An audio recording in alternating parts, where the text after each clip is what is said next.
2600 টাকা দিয়ে চুল কাটালি, 2 টাকায় দেখেন বেলেট কিনে চাইছি ফেলা, এতে নেকি হবে আর যাওয়ার শেষ হতে হয়েছে কবিরে গুনাহ। এই চুল আর ওই প্যান্ট আর ওই পাঙ্কু মোটর সাইকেল চালাইয়া নিশ্চয় তুই একদলরে খুশি করার জন্য, তাদেরকে মনোরঞ্জনের জন্য করেছিস। যুবতী সুন্দরী মেয়েরা রাস্তায় দাঁড়ায় দাঁড়ায় তোকে দেখে একটু খুশি হবে, চমৎকার নান্টু ভাই, বল্টু ভাই, টুয়েল ভাই, টুলু ভাই, লুলু ভাই, সেনু ভাই, পেনু ভাই, দেখছিস ওর ভাব কি, মুড কি, বড় লোকের ছেলে। এই তো তুই মনে হচ্ছে যে তোরে এইভাবে তারা প্রশংসা করে।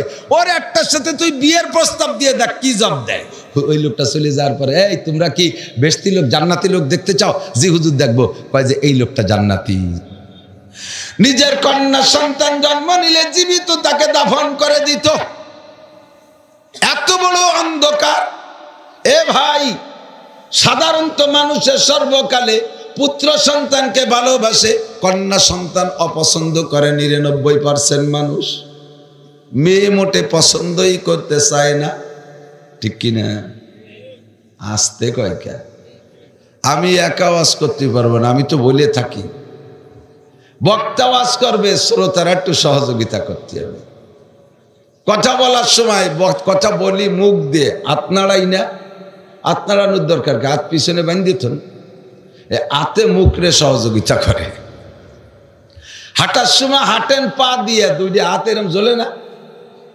এই হাত জ্বলার সিস্টেম জানেন? যে সাইডের পা আগে যায় ওই পাশের হাত পিছিয়ে যায়। একটু আইটিয়ে দেখবেন নি, পরে দেখেন। পা পিছিয়ে যায়, হাত সামনে যায়। এর তর্জমা জানেন? এর তর্জমা হলো, পা যখন সামনে যায় হাত তখন পিছিয়ে যায়। হাতে পারে কয় হাঁটতে থাক, পিছন দিয়ে কিছু আসলে আমি দেখতেছি। আবার পা পিছিয়ে যায়, হাত সামনে যায়, যাই কয় আমি ক্লিয়ারেন্স দিছি, তুমি চলে আসো। এইভাবে হাত ঝুলাইয়া পারে সহযোগিতা করে, হাত ঝুলাইয়া মুখরে সহযোগিতা করে। নইলে হাত হাঁটতেও লাগে না, হাত কথা বলতেও লাগে না, এই হাতে এমনি এমনি করে সহযোগিতা করে। বাড়ি মুরগিতে ডিম দেয়, দেয় না ডিম? গ্রাম্য মুরগি আছে না আপনাদের বাড়ি? পাবলিক মুরগি আছে? এখন পাবলিক মুরগি পালাপালি শেষ, বিটিরা সব টঙ্গে উঠছে, মহিলারা সব রিটায়ার্ড হয়ে গেছে সব কাজের তে। বড় লোকরা কিছু কাজের মেয়েদের কাজ করে, আর যদি চাপ পয়সা দিয়ে না আনতে পারে তাহলে বউরা শুয়ে থাকবে, আর স্বামীরা সব রান্না বান্না করে অন্য আসে চামচ দিয়ে মুখে উঠে দেবা, উনি গিলে গিলে খাবে। এত আল্লাহ দি বানাইছি বউকে, কথা খান না কে? মুরগি পালার কাছেই নাই। আমি যদি আজকে এই জায়গাতে বলি যে আমার 5টা দেশি মুরগি লাগবে, আমার যুবক সোনা লক্ষ্মীরা যারা এই মাহফিলের ইন্তজামে আছে, ওরা যেভাবে 5 মুরগি সংগ্রহ করবে, কিনতে না পারলে চুরিয়ে এনে দিলিও দেবে। এত ভালোবাসে আমাদেরকে। যদি কই 5 কেজি দুধ লাগবে, ওরা যে কোনো ভাবে সংগ্রহ করে দেবে আমার রাতারাত, ঠিক না? আমাদের উলামায়ে কিরামের এমন কিছু ভক্ত সারা দেশেই আছে, ইয়াং যুবক, আলহামদুলিল্লাহ। তারপর এই জাতীয় খয়রাত কালেকশন ওই রাস্তাঘাটে করি না, যাতে করা না লাগে। এর জন্য আমার বাড়ি মুরগি পালি, 150 দেশি মুরগি আছে। এই পাবলিক মুরগি 150, পোল্ট্রি মুরগি না। সারা বছর ডিম কিনে খাওয়া লাগে না। আর 2টা গাভী পালি, একটার পেটে বাচ্চা থাকে, একটা রানিং দুধে থাকে। এটা শেষ হবে, ওইটা বাচ্চা দেবে, দুধ শুরু হবে। চাইলেও দুধ পাই, চাইলেও মুরগি পাই, না চাইলেও রান্না করাটাও পাই, তারপরও করি। এতে মজাই আলাদা, নিজের হাতের জিনিসের স্বাদ। তো এই দেশি মুরগির, এই জন্য আমি বাস্তব অবস্থাটা একটু জানি। দেশি মুরগিতে যখন বাড়ি ডিম দিতে যায়, তার মধ্যে ডিম পারতে যায়, ওই সময় দেখেন বাড়ি যদি মোরগ থাকে, ও টের পাইয়া ওই মুরগির কাছে যাইয়া কুটকুট কুটকুট কুটকুট শব্দ করে, দেখছেন না? মোরগে বা মুরগির কাছে যায় কুটকুট করে শব্দ করে। ও গেল কি জায়গা, ওর জায়গা কি কাজ? মহিলা ডিম পারতে কিছু, তুই সরিয়ে থাক। ও সেই জায়গা যে কুটকুট করে ডাকে, এর মানে হলো ওই মুরগিরে হিম্মত দেয়, তুমি পারতে থাকো, আমি কিছু করতে না পারলে আসি পাশে। ডিম দেবে মুরগিতে, মোরগে হিম্মত দেয়। ওয়াজ করবে বক্তা, আপনারা একটু হিম্মত দেবেন। পারবেন না ইনশাল্লাহ? একটু জি হা না বুঝে বুঝে কইতে হয়, তাই বলে যেন নাউজুবিল্লাহর জায়গা আলহামদুলিল্লাহ কইেন না। আল্লাহ আল্লাহ কবুল করুক, বলেন আমিন। ও দোস্ত, বর্তমান প্রেক্ষাপটে আমাদের উলামায়ে কেরামদের উপরে অনেক ঝামেলা, ঠিক না? বাংলাদেশ সরকার মুসলমান, বাংলাদেশের প্রেসিডেন্ট মুসলমান, প্রধানমন্ত্রী মুসলমান।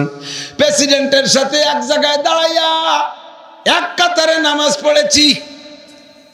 জনাব প্রেসিডেন্ট, মহামান্য প্রেসিডেন্ট আব্দুল হামিদ সাহেব একজন দিনদার মানুষ, নামাজি মানুষ, কোরআন পড়নেওয়ালা মানুষ। উলামায়ে কিরামকে যেভাবে এহতেরাম করেছে আমি আশ্চর্য হয়েছি। 58 জন আলেম উলামাকে উনার প্রেসিডেন্ট ভবনে নৈশ ভোজের দাওয়াত দিয়েছে। আমিও এক অংশ ভাগ পাইলাম, গেলাম সেখানে খাইতে। রাতের খানা শেষ, টেবিলে যার যার বসা আছি। ইতিমধ্যে প্রেসিডেন্ট মহোদয় আসলেন। আমরা খানা শেষ করে প্রেসিডেন্টের সাথে মুসাফা করতে জন্য ইচ্ছা করলাম। কেউ কেউ উঠেও গেছে। উনি তো একটু রসিক মানুষ, যারা জানেন তারা বলেন। উনি হেসে দিয়ে বলেন, হুজুর 58 জন হুজুরে খাওয়াইছি, কি জন্য তা জানেন না? জীবন ভরে আকাম কুকাম যা করছি এই হুজুরকে খাওয়াইয়া যাতে পার পাইয়ে যাই। আপনারা খানার পরে উঠে উঠা আমি চেয়ারে বসা থাকবো আর আপনারা হুজুররা এসে মুসাফা করবেন। আমি যা খাওয়াইছি তার চাইতে আমার মাইনাস হয়ে যাবে বেশি, আমার নেগেটিভে চলে যাবে বেশি, আমার লস হয়ে যাবে বেশি। কাজে এক হুজুর উঠবেন না, আপনাদের হাতে ধরি অনুরোধ করি, জায়গায় বইসা থাকেন, আমি একটু ঘুরে ঘুরে মুসাফা করি, ফেরেশতারা একটু ক্যামেরা করুক। এইটা যদি ভিডিও আমার গলায় ঝুলানো থাকে, কিয়ামতে এই দেখাইয়া হয়তো এক কদম আগাতে পারবো। প্রেসিডেন্ট মুসলমান। খানা শেষে যখন আমরা বেরিয়ে যাই, উনি গেটে দাঁড়িয়ে আছে। আমাদের সকল আলেমদের সাথে মুসাফা করেছেন যত্ন সহকারে এবং বললেন, হুজুর হজে যায় আরাফায় মিনায় যেখানে যেখানে দোয়া কবুল হয়, বাংলাদেশের জন্য দোয়া করেন। বাংলাদেশের পরিস্থিতি ভালো না, বাংলাদেশের পরিস্থিতি ভালো না, আপদ বিপদ বালা মুসিবতে ঘিরে ফেলতেছে, আমরা ইচ্ছা মতো কিছু করতে পারি না, আমাদের জন্য দোয়া করেন। বোঝা যায় উনি একজন মুসলমান। কথা কন ঠিক না? মাননীয় প্রধানমন্ত্রী জননেত্রী শেখ হাসিনা আমার গোপালগঞ্জের সন্তান, আমার দেশের মানুষ হওয়ার কারণে, প্রতিবেশী হওয়ার কারণে তার সম্পর্কে আপনাদের চাইতে আমার একটু বেশি জানা উচিত। আমি যতটুকু জানি, অবশ্যই উনি একজন নামাজি মানুষ, উনি একজন কোরআন পড়নেওয়ালী মানুষ, উনার বংশে নামাজি ছিল, উনার দাদা একজন আল্লাহওয়ালা মানুষ ছিলেন, এর মধ্যে সন্দেহ নাই। আমি সেদিকের প্রশংসা নেওয়ার জন্য কথা বলছি না দোস্ত, বলতে চাইতেছি বাংলাদেশের প্রেসিডেন্ট মুসলমান, প্রধানমন্ত্রী মুসলমান, মন্ত্রীরা অনেক মুসলমান, এমপিরা অনেক মুসলমান, চেয়ারম্যানরা মুসলমান, উপজেলা চেয়ারম্যান মুসলমান, মেম্বার মুসলমান, বিচারপতি মুসলমান, জজ ম্যাজিস্ট্রেট, ডিসিও, সিটিও, সেনা প্রধান, পুলিশ, আইজি, এ সবই মুসলমান। এত মুসলমান প্রশাসনের ভিতরে থাইকেও আমরা কোরআনের কথা উন্মুক্তভাবে বলতে পারবো না। কথায় কথায় কেউ না কেউ আমাদের গলা চিপে ধরে। এটা হলো বিমা কাসাবাত আইদিন নাস, এগুলো সবই মুসলমান, আমার আর তোমার হাতের কামাই, ঠিক না? কি ঠিক একটু বুঝে বলেন। ঠিক ইসলামকে যেমন বোঝা দরকার সেরকম বুঝি না, ইসলামকে যেমন মানা দরকার সেই রকম মানি না। যতটুক মনের পক্ষে পছন্দ হয় অতটুক মানি, যেটা একটু কড়া হয়ে যায়, কঠিন হয়ে যায়, বলনেওয়ালার মুখের উপরে তারে ধমক দিয়ে হাইটা যাই, যাওয়ার সময় একে অপরের সমালোচনা করতে করতে যাই। হ্যাঁ, হুজুররা যা কয় অত না, একেবারে অত হলে বাঁচা যায় নাকি? আর সেনো হুজুরকে, হুজুররা তুমি তো শোনো নাই, আমি জানি, হুজুররা বলে আমরা যা বলি তাই করো, আমরা যা করি তা করো না। জানো এর মধ্যে মায়ের পেঁচ আছে, মানে শব্দ হুজুরকে গাড়ি চাপাই ধরুন সাধ্য তেতলি রাটি। আমরা বলি, আমরা যা বলি তাই করেন, আমরা যা করি তা করেন না। এই কথাটা আমাদের গাড়ে একটা অপবাদের সুরে একটা ধাব্বা লাগানোর জন্য বলে, মূলত কথাটাকে আমি অভ্যর্থনা জানাই, বলনেওয়ালাকে আমি স্বাগতম দেই, বলনেওয়ালাকে আমি গালে একটা চুমো খাই, কিন্তু তর্জমা তুমি যেভাবে করো ওভাবে না। আমি বলি, এই স্টেজে বলে গেলাম, আমরা যা বলি তাহা করেন, কারণ সে কথাগুলো আমরা সহজ কথা বলবো। আল্লাহ শিখাই দিয়েছে সহজ কথা বলো, নবী শিখাই দিয়েছে সহজ কথা বলো। হুজুর বলেন বাশশিরু ওয়ালা তুনাফিরু ইয়াসসিরু ওয়ালা তুআসসিরু। হে নাসির, উম্মতকে ভয় দিয়ে ভাগাই দিও না, উম্মতকে কঠিন মাসালা চাপাই দিয়ে তাড়াই দিও না, তাদেরকে সুসংবাদ দাও, তাদেরকে সহজ আমল শিখাইয়া দাও, অল্প আমলে যাতে জান্নাতে যাইতে পারে, সহজ সহজ আমলে যাতে জান্নাতে যাইতে পারে। কঠিন কিছু উম্মতের পর চাপাই দিও না, তাহলে কিন্তু মাইনাস হয়ে যাবে, লোক কমে যাবে। আল্লাহ কা ইউরিদুল্লাহু বিকুমুল ইউসরা ওয়া লা ইউরিদু বিকুমুল উসরা। হাফেজ সাহেবরা বলেন কোরআন শরীফে আছে না নাই? কথা কন না কে?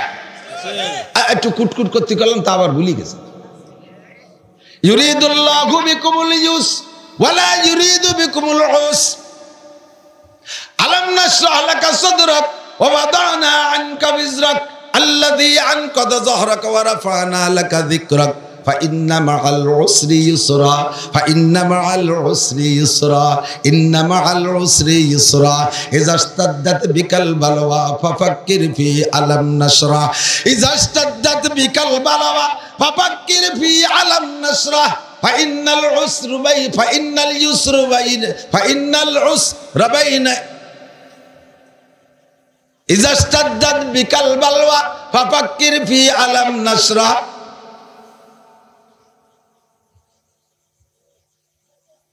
স্মরণ আসলে বলবো, যেখান থেকে ছুটে গেছে। যখন তোমার মাথার পর কোনো বিপদ দেখো, তখন সূরা আলাম নাশরাহ আকারে স্মরণ করো। ফাউসরুন বাইনা ইউসরাইনে ইযা ফাক্কারতাহু ফাফরাহ। মনে পড়ছে? ইযা ইসতাদ্দাত বিকাল বালাওয়া ফাফাক্কির ফি আলাম নাশরাহ ফাউসরুন বাইনা ইউসরাইনে ইযা ফাক্কারতাহু ফাফরাহ। যখন তুমি কোনো কঠিন দেখো, তখন তুমি সূরা আলাম নাশরাহ আলাকার দিকে নজর করো।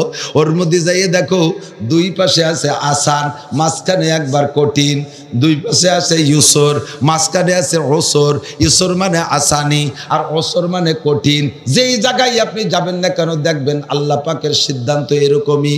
রব্বুল আলামিন লা ইউকাল্লিফুল্লাহু নাফসান ইল্লা ওয়াসাহা। মানুষকে সাধ্যের বাইরে কোনো কঠিন মাসালা আল্লাহ চাপায় দেয় নাই, ঠিক কি না? ও মুসলমান, একটু দুই একটা মিসাল দিলে বুঝবেন। আল্লাহ পাক আমাদেরকে সহজ মাসালা বলতে বলেছেন। সহজে সহজে মাসালা বলি, এদিক তাকান। নামাজ, ফরজ নামাজ দাঁড়ায় পড়া জানেন না? মাসালা ফরজ নামাজ দাঁড়ায় পড়া ফরজ। যদি সুস্থ মানুষ দাঁড়াইয়া না পড়ে বসে নামাজ পড়ে, নামাজ হবে? যার দাঁড়ানোর ক্ষমতা আছে ও যদি না দাঁড়াইয়া বসে নামাজ পড়ে, তার নামাজ বাতিল। ইদানিং কালে চেয়ারম্যানে মসজিদ ভরে গেছে বলে থাকি। কতক্ষণ ইউনিয়ন ভরে একজন চেয়ারম্যান, ৮,০০০ ভোট দিয়ে বানানো লাগে এক চেয়ারম্যান, আর এক এক মসজিদে বিনা ভোটে ১০-১৫ জন চেয়ারম্যান আছে না? নাই?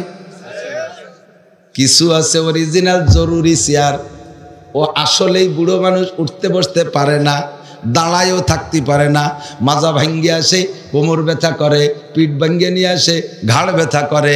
এইরকম অরিজিনাল মাজুর, দাঁড়ায়ও থাকতে পারে না। এনাদের জন্য যেভাবে পড়বে সেইভাবেই অনুমতি আছে, আছে না? নাই। কিন্তু এইটা দেখা এক শ্রেণীর বড়ি মিয়ারা ফ্যাশন বানায় নেছে, আইটে বেড়ায়, এ বাজার ও বাজার সে বাজার, টোটোই দিয়ে বেড়ায়। বাড়িতে টাটা দিয়ে উনি টোটোই দিয়ে বেড়ায়, বেরোনোর সময় টাটা। মসজিদে যাইয়া দাঁড়ায় থাকে ১০-১৫ মিনিট, সুইচ বাটন চাপে, ফ্যান চালায়, লাইট চালায়, দাঁড়ায় থাকে। ইতিমধ্যে হাতের মোবাইলটা পড়ে গেছে, তাও কুজো ইয়ে উঠায়। এ সব কিছুতে প্রমাণ করে উনি দাঁড়াতেও পারে, হাঁটতেও পারে, পুজো কইতে পারে, কাজে উনি নামাজ দাঁড়ায়ও পড়তে পারে, রুকুও দিতে পারে। এটা প্রমাণ করে। কথা কন? সমস্যা হলো উনি রুকুর নিচে বসতে পারে না, ওনার সমস্যা সেই জায়গা। উনি রুকুর নিচে যাইতে পারবে না এই ভয়তে একেবারে শুরু থেকে চেয়ারে বৈশা নামাজ পড়ে। যেই সকল মানুষগুলো হাঁটতে পারে, দাঁড়ায় থাকতে পারে, রুকুও দিতে পারে, নিচেই যাইতে পারে না, ওরা যদি শুরু থেকে চেয়ারে বৈশা নামাজ পড়ে তাদের নামাজ হয় নাই, তাদের নামাজ বাতিল। এমন নামাজ যে কয়দিন পড়ছো ওই নামাজগুলো আবার কাজা পড়তে হবে।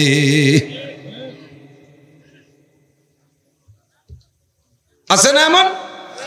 আবার এই চেয়ার এক তো বসবে চেয়ারে, আবার স্থানীয় প্রভাবে বড়ি মিয়ার বাপ নিজে বড়ি মিয়া, মাতুব্বারের বাপ মাতুব্বার নিজে, চেয়ারম্যানের বাপ নিজে এককালে চেয়ারম্যান ছিল, মসজিদই বড় ডোনার, চেয়ারখান নিয়ে একেবারে ইমামের পিছনে বসবে। ওই কোনায় জাতি পারো না, হয় যে কোনায় যাবো, এই মসজিদের বেশিরভাগ টাকা আমি দিয়েছি, আমি কোনায় যাবো, কে তুই যা। উনি টাকা দিয়েছে বলে উনি ইমামের পিছনে।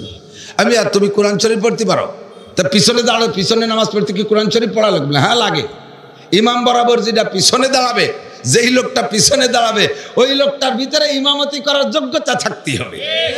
কারণ ইমাম যদি নামাজের মধ্যে অজু ছুটে যায়, পিছনে যে আছে তারে ধরিয়ে দাঁড় করে দে, নায়েবে ইমাম বানাই দে, উনি চলে যাবে, পিছনটা অজু বানাই সে দাঁড়াবে। তুমি বড়ি মিয়া দেখাইয়া চেয়ার নিয়ে পিছনে বইছো, ইমামের ছুটে গেছে বাই, সে চলে গেছে পিছনে, তোমার টাইম দিয়ে সামনে ওই জায়গাতে দিয়ে দাঁড়ায় দেয়, তুমি তো জীবনে পায়খানা করিয়া, ঠিক কিনা? ভালো করে মনে রাখবেন, মসজিদকার বাপের জায়গা নাই। আমার বাপের জায়গায় মসজিদ করেছি, অক্ষ করে দেওয়ার পরে তোমার বাপের নাই, ওর ভিতরে মালিকানা দাবি করলে ওই মসজিদে নামাজ হবে? মালিকানা দাবি করলে হবে না। ওর মধ্যে প্রভাব দেখাইলে মসজিদে আর কের নামাজ হবে না। প্রত্যেক দিন তুমি মসজিদে ইমামের পিছনে জায়গাটা দখল করো, যাই নামাজ একখান বিছাই রেখে দাও 12 মাস কাল। ওই জায়গা যদি অন্য কেউ যে নামাজ পড়ে সে যদি না উঠে উনারে জায়গা না দেয়, তাহলে উনি ফতফত করে রাগে খানিক ভন করে মসজিদিতে ঘুরিয়ে যা ভরবনা নামা, মানুষের কোনো আদব লেহাজ নাই। যাই নামাজ বিছাই দিয়ে গেছে 4 মাস আগে, সেই যাই নামাজ আর আমি মাত্র 15 দিন আগে মিশকাত শরীফে বাবুস সালাতের মধ্যে হাদিস পড়াইছি। আল্লাহর নবী বলেন, মসজিদের মধ্যে কেউ উটের মতো জায়গা দখল করে বসে থাকবা না। উটের মতো, উদাহরণ দিয়েছে উটের সাথে, উটের মতো মসজিদের মধ্যে জায়গা দখল করে বসে থাকবা না। কি মানে? উটের মতো দখলের অর্থ হলো উটের স্বভাব, ওরে কিনে নিয়ে গোয়াল ঘরে নিয়ে দিয়ে এবার ওরে যে সিটটা দেবেন প্রথম দিন, ওই বাড়ি যতদিন থাকবে ওই জায়গা, ওই সিট ছাড়া অন্য জায়গা শোবে না, দাঁড়াবে না। যদি যাই দেখে যে ওই জায়গা আর একটা উঠ বসা, ও রাতবার দাঁড়ায় থাকবে, তবু ওই জায়গা না পালি শোবে না,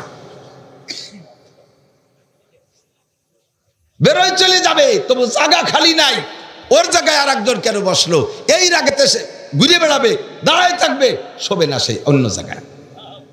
এই ক্লাসের মুসল্লি সারা দুনিয়া ব্যাপী আছে, যে জায়গা ডেলি বসে ওই জায়গা আর একজন বসলে রাগেতে ফতফত করে।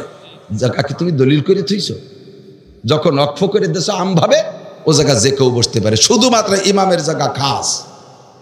আর ইমাম বরাবর পিছনের জায়গা চেয়ারম্যান নাই, মেম্বার নাই, এমপি নাই, মন্ত্রী নাই, ডিসি নাই, ওসি নাই, মন্ত্রী নাই, কোনো বড় অফিসার নাই, কাহারও জন্য ওই জায়গা না। মহল্লার একটা ভিক্ষুক, তবে তার কোরআন শরীফ পড়া শুদ্ধ, ইমামতি করার যোগ্যতা আছে, ওই লোকটা ইমাম বরাবর পিছনে দাঁড়াতে পারবে, ঠিক না? চলে যায় জায়গা মতো। আল্লাহ পাক সহজ বুদ্ধি দিয়েছেন, সহজ মশলা দিয়েছেন, কোনো জায়গা কঠিন না। আমরা যখন বলি তখন কাকে, হ্যাঁ এত কঠিন হলে কি বাঁচা যায় নাকি? ইসলাম কি এত কঠিন? মোটেই কঠিন না। শোনা, আমলে যখন পরিণত হয়ে যায়, আপনার অভ্যাসে পরিণত হয়ে যায় আমলটা, তখন আমল ইজি হয়ে যায়। তখন আমল কি হয়? ইজি হয়ে যায়। পক্ষে যে কোনো কাজ দেখবেন করতে করতে অভ্যস্ত হয়ে গেলে ওই কাজের জন্য আর চিন্তা করা লাগে না, এমনি হয়। মোটরসাইকেল প্রথম যেদিন চালানো শিখছেন, শিখার পরে রাস্তায় যাতে গেলে কত চিন্তা করা লাগে না? গিয়ার সামনে দিতে যাইয়া পাড়ায় দিয়ে পিছনে চলে যায়, ক্লাস করতে যাইয়া ব্রেক করে ফেলে, একটা করতে আর একটা হয়। প্রত্যেকটা মনে করে করে করা লাগে, প্রত্যেকটা স্মরণ করে করে খেয়াল রেখে করা লাগে। কিন্তু চালাতে চালাতে 2-5 বছর 2-1 বছর চালানোর পরে তারপরে কি আর কিছু খেয়াল করা লাগে? যখন ক্লাসের দরকার অনায়াসে হাত ক্লাস করে ফেলতেছে, যখন গিয়ারের দরকার পা গিয়ার দিয়ে দিচ্ছে, যখন ব্রেকের দরকার হাত করে ফেলতেছে। আপনার অধিক বেরোনো লাগতেছে না, আপনি পিছনে বন্ধু বসে তার সাথে গল্প করতেছেন, তার মধ্যে দিয়ে চালান হয়ে যাচ্ছে। অভ্যাসে পরিণত।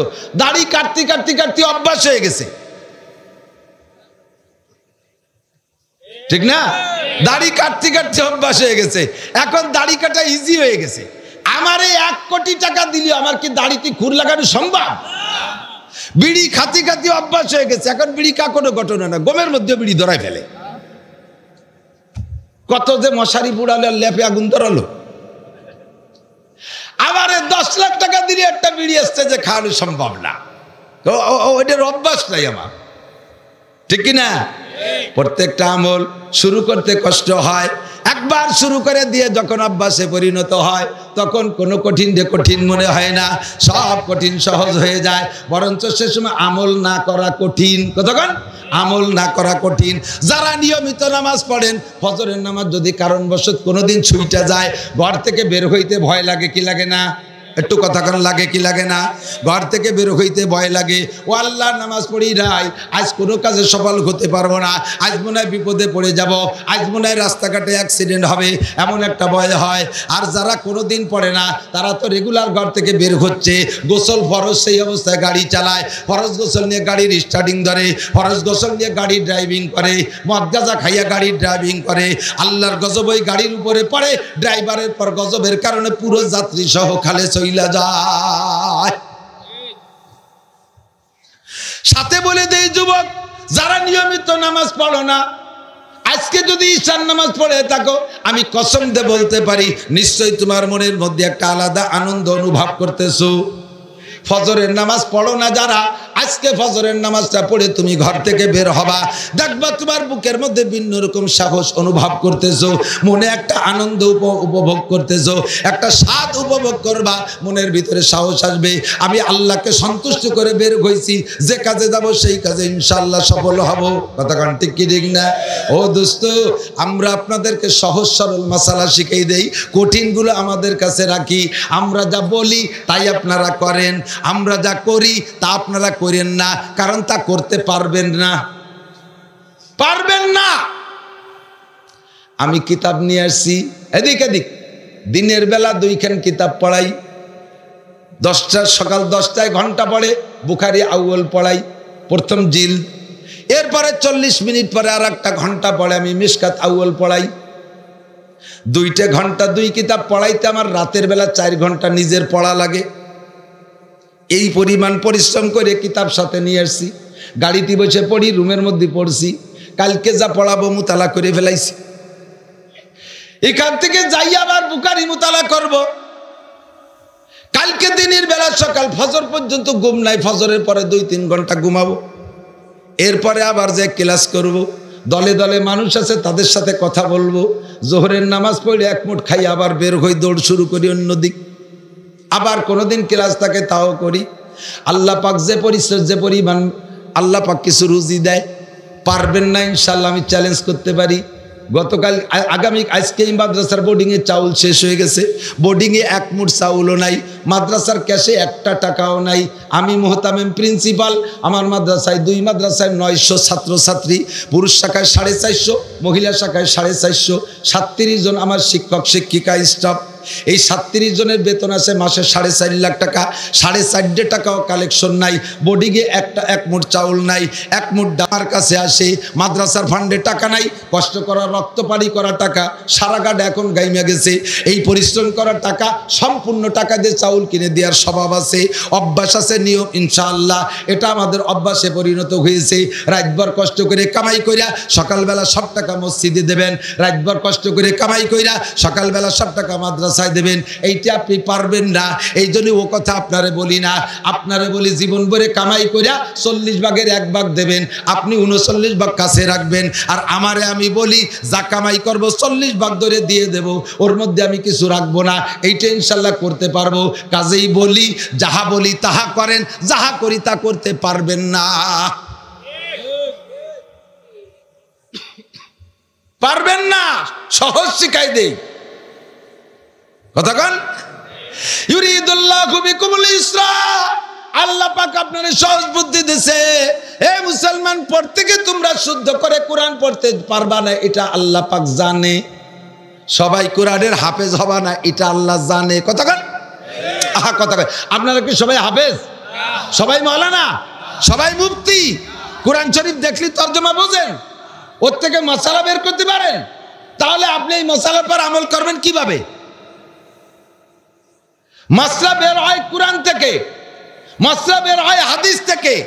আপনি হাদিসও রিডিং পড়তে পারেন না, কোরআনও রিডিং পড়তে পারেন না, এর তর্জমাও জানেন না, এর তাফসীরও জানেন না। কাজেই এইগুলো আপনি জানেন না, আবার আমল আপনার করা লাগবে। কাজেই আমল করতে হলে কেরনাকের অনুসরণ করা লাগবে। যার অনুসরণ করবেন সেই আপনার ইমাম। নাসিরউদ্দিন আলবানীর অনুসরণ করবেন, নাসিরউদ্দিন আলবানী আপনার ইমাম। ইবনে তাইমিয়ার অনুসরণ করবেন, ইবনে তাইমিয়া আপনার ইমাম। আবু হানিফার অনুসরণ করবেন, আবু হানিফা আপনার ইমাম। ইমাম শাফির অনুসরণ করবেন, সে আপনার ইমাম। আমি মাওলানা নাসিরের অনুসরণ করবেন, আমি আপনার ইমাম। আব্দুর রাজ্জাক বিন ইউসুফের অনুসরণ করবেন, সে আপনার ইমাম। ইমাম শব্দটা মানে নেতা, ইমাম মানে বড় আলেম। তার কাছ থেকে শুনি আমল করা লাগবে, নইলে আমি তো কোরআন শরীফ পড়তেই পারি না। কথা কন না, না শুনে আমল করা সম্ভব? আমরা ইমাম বলি, আপনি শায়েখ বলেন, পার্থক্য এতটুক। মৌলিকভাবে কে থেকে না শুনে আমল করা সম্ভব আমাদের দ্বারা না। বলেন তো, নামাজে কয় ফরজ? নামাজে 17 ফরজ। আর আরকান হাকাম কয় ফরজ? আরকান হাকাম 13 ফরজ, আর নামাজে 17 ফরজ। টের পাইছেন? আরবি আপনারা কতখানি জানেন? ইউনিভার্সিটি চেনে, বিশ্ববিদ্যালয় চেনে না।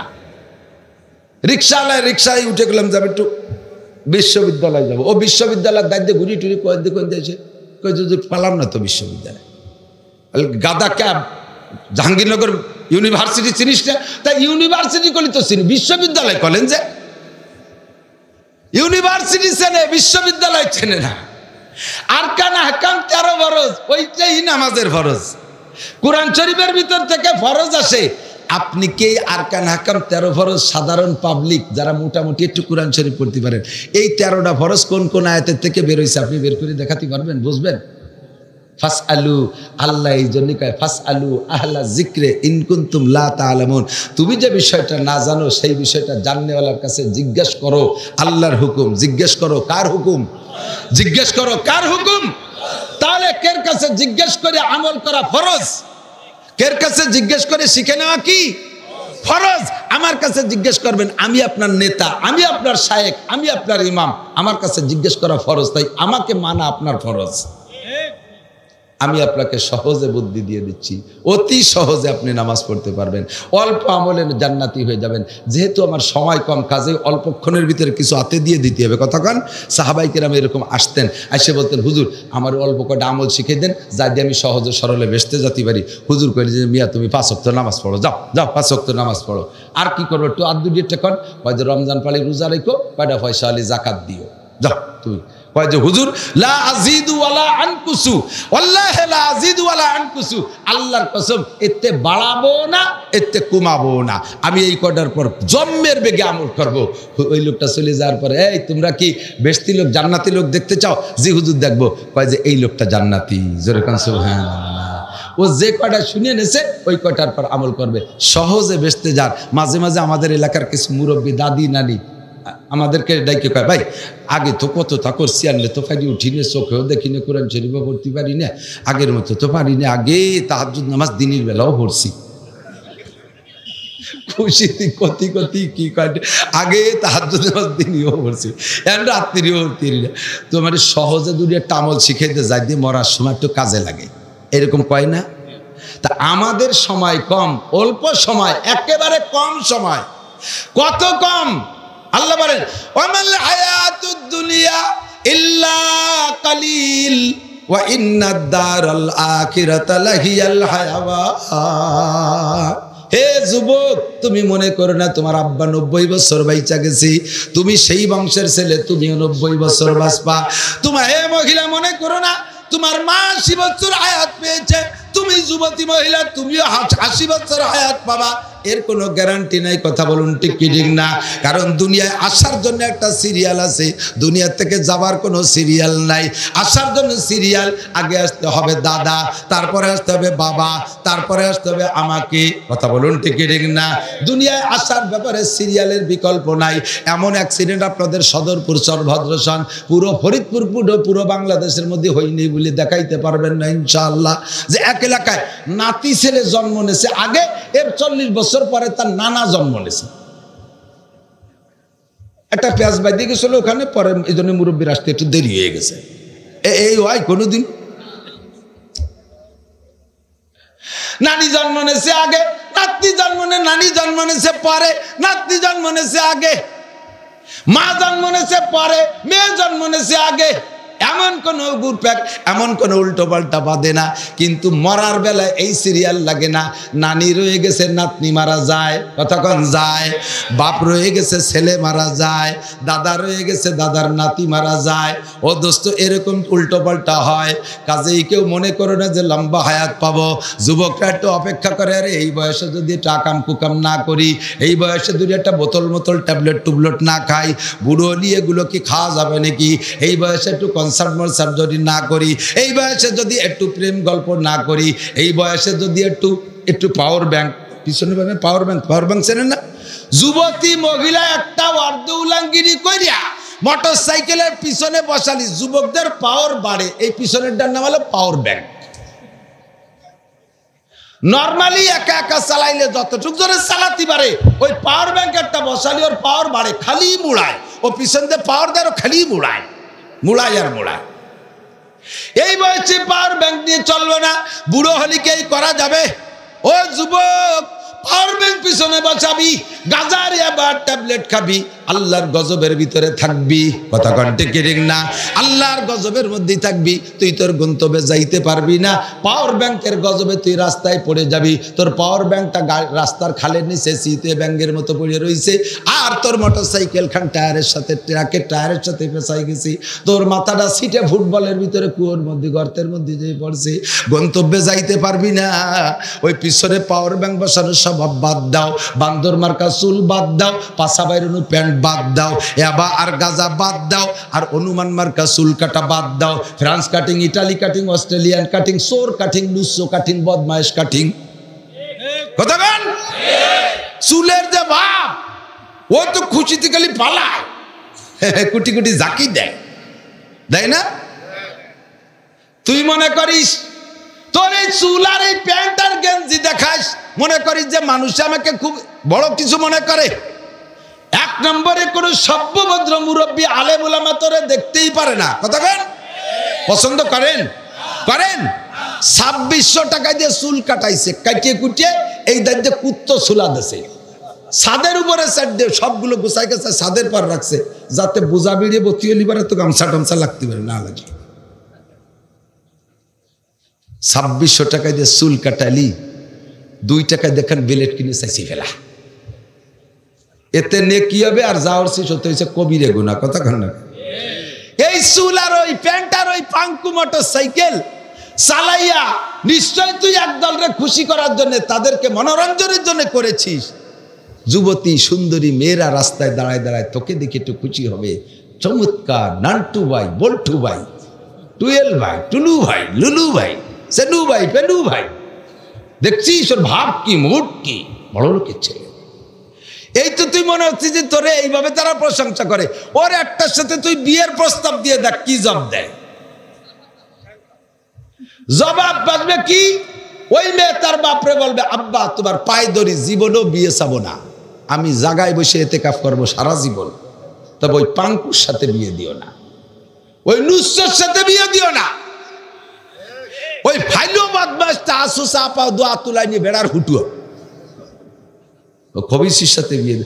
তোর এই যে 2600 টাকা চুল কাটানো, 5000 টাকার প্যান্ট, তারপর যে ভাষার বেকায়দা বার হয়ে যায়, এই যে যা করলি, এ কে খায়? এ কে নয়? যারে দেখালি সেই তোরে লাথি মারলো। বাদ দে, কলেজে নামাজে পড়িস, জুব্ব পর, পাগড়ি পর, সরমুনাই যা, আব্দুল গফফার সাহেবের কাছে যা, ইসমাতুল্লাহ কাসেমীর কাছে যা, সুন্নতি দাড়ি রাখ, বিশ্ববিদ্যালয় পড়, তোর প্রস্তাব লাগবে না। সমস্ত মেয়েরা গোপনে গোপনে, সাহসও পাবে না ডাইরেক্ট কইতে, ভালো লোক পাঠাবে, জামাল ভাইয়ের সাথে একটু প্রস্তাব দেন, আমার খুব লাইক হয়, খুব পছন্দ হয়। কিন্তু আমরা তো সাহস পাবো না, উনি খুব মেজাজি মানুষ, ওনার মোবাইলও নাই। তোর বড়ি বিক্রি হবে লাখ লাখ টাকা, তোর ভরি বিক্রি হবে স্বর্ণের দামে দাম। কথা কোন ঠিক কি ঠিক? এ মহিলা রাস্তায় চলিস, এই যৌবনের গরমে বাপে এই পোলাপান করে, বাপের পয়সা আছে, স্থানীয় প্রভাবে বংশীয় মাইয়া অর্ধ উলাঙ্গিনী হয়ে গায়ে মাথায় কাপড় নাই, পেট ডুলাইয়া, মাজা ডুলাইয়া, কোমর ডুলাইয়া। আল্লাহ নবী বলেন সিনফানে মিন আহলিন নার, সিনফানে মিন আহলিন নার লাম আরাহুমা, আমার উম্মতের দুইটা দলরে আমি আপাতত দেখতেছি না, ওই দুইটা দল জাহান্নামী। সিনফানে মিন আহলিন নার লাম আরাহুমা, উম্মতের দুইটা দল তারা জাহান্নামী, তাদেরকে আপাতত দেখতেছি না। একদল হলো কওমুম মাহুম সিয়াতুন কাআদনাবিল বকর ইয়াজরিবুনা বিহান নাস, সামাজিকভাবে একটা দল, তারা বংশীয়ভাবে শক্তিশালী, অর্থনৈতিকভাবে বড় সচ্ছল, রাজনৈতিক ক্ষমতা বলে তারা বড় শক্তিশালী, তাদের হাতে গরুর লেজের মতো ছোট্ট ছোট্ট লাঠি থাকবে। ইয়াজরিবুনা বিহান নাস, দুর্বল যারা তাদেরকে যত্রতত্র যেখানে সেখানে কথায় কথায় পিটান পাঠান দিয়ে পাটপাট করে দেয়, তারা প্রতিবাদ করতে পারে না, গরিব অসহায়, ক্ষমতার দিক দিয়ে দুর্বল, এরা শুধু জীবন ভরে মাইর খাইয়ে যায়। ওই যারা মারনেওয়ালা, এই জালেমরা জাহান্নামী। আমি নবী তাদের সম্পর্কে ঘোষণা দিয়ে গেলাম, তারা জাহান্নামী। ক্ষমতার বলে, শক্তির বলে, দলের বলে, দুর্বলদের পর যারা আক্রমণ করে, অন্যায় করে, অত্যাচার করে, আমি আজকে বানাই বলি না, কওলা মুহাম্মদুর রাসূলুল্লাহ, এই লোকগুলো হলো জাহান্নামী। দ্বিতীয় নম্বর হলো নিসাউন কাসিয়াতুন আরিয়াতুন মুমিলাতুন মাইলাতুন রুউসুহুন্না কাসনামাতিল বুকতিল মাইলা। নিসাউন, এই তরজমা নেন, তরজমা দিক। নিসাউন মহিলা, কাসিয়াতুন পোশাক পরবে, আরিয়াতুন অথচ ল্যাংটা, পোশাক পরবে তারপরও ল্যাংটা, এমন পোশাক পরবে একদিক থেকে টাইট হওয়ার কারণে শরীরের সমস্ত লজ্জার অঙ্গগুলো টের পাওয়া যাবে বাইরের থেকে।